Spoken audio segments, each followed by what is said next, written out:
What works really well aboard this boat is the fact that you have everything you need for a day out on the water here on the main deck, all around you.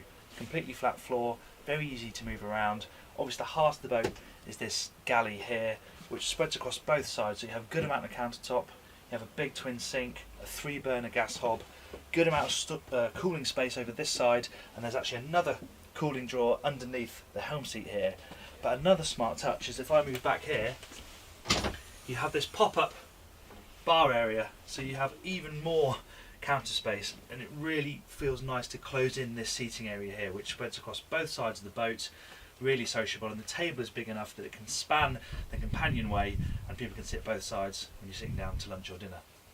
The other thing to point about this main deck is that it's so easy to enclose it. Yes, it's very open now because you have sunroofs at either end, pull back. They're both manual, canvas, but it means they're very easy to operate and they slide nice and easy, and you get a big aperture. But because of Marex's super clever aft canopy system, the covers fold into the sides here like curtains, so it's a really quick and easy one-person job to completely enclose this area. There's no faffing about having to hold up canvas and line up zips, none of that. They slide out, they pinch into place with some elastic, and you're good to go. It's a very versatile main deck.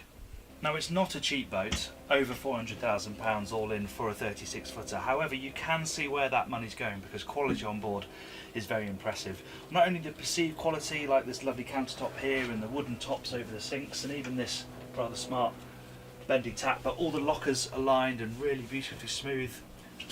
Teak cabinetry is lovely, all real wood, and soft close mechanisms on every drawer. And then there's a deck storage. That's really impressive. It's a very practical boat, this. You have storage under the floor, you have storage under every seat in the dinette, and you have dedicated storage on the transom for lines and fenders. There are two ways to get to the foredeck aboard the 360. You can either use the side decks, which are a good enough size, but you can also walk straight through the windscreen here, up this little run of teak steps and out onto the foredeck, which does make life easy.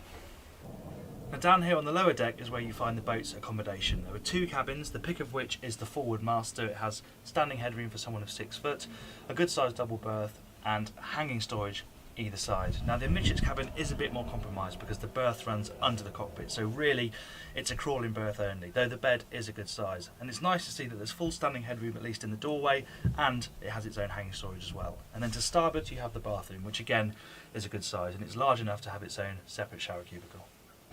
Now, getting into the engine room is a little bit of a process. You have to flip the table around, take a couple of cushions off and lift up the deck hatch, but once in, it's a really good space. Installation is really high quality, there's lots and lots of soundproofing and plenty of storage space down here as well. Access to the engines is okay, particularly good to the starboard engine, but getting to daily service items is a bit tougher on the port side one, and it's quite hard to get round either side, but for day-to-day stuff it's absolutely fine. Now, on the face of it, this may not be a boat that you buy for the driving experience, but get it out to sea and that opinion soon changes because it's such a well sorted boat, both its drivetrain and its hull. It's far more agile than you might expect it to be. It genuinely is a really enjoyable boat to drive. The controls are really smooth, inputs very, very predictable, and because you've got a pair of stern drives, you just have mountains of grip. So even when you really sling it in and give it some throttle, it turns really sharply but very smoothly. It doesn't jump, doesn't even slide, it just grips and turns. It's really quite addictive, but then when you stop doing that, it settles into a really nice refined cruise. So we're doing 28 knots here, and actually we found that 3000 RPM and 31 knots is a really comfortable fast cruising speed. There are some other engine options available. You can have D4 260s, or you can have the single 440 horsepower D6, which I think would be really well suited to this boat actually, but this is the most powerful version, 600 horsepower under your right arm, and it really does suit the boat very well. And the thing with Marex is they sort the driving environment out as well.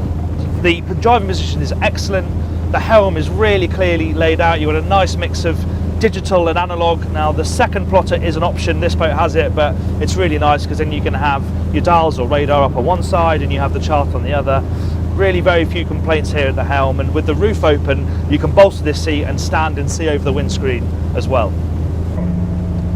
Now, we timed it from 0 to 30 knots and that took all of 17 seconds, and today we've topped out at just over 38 knots at full revs. And I've also found that really you don't need to worry about trim too much. You have got Volvo Penta's interceptor blades, really nice system, very fast acting, but actually I've hardly touched them. The boat has a very nice natural running attitude and the view is very good really at all speeds.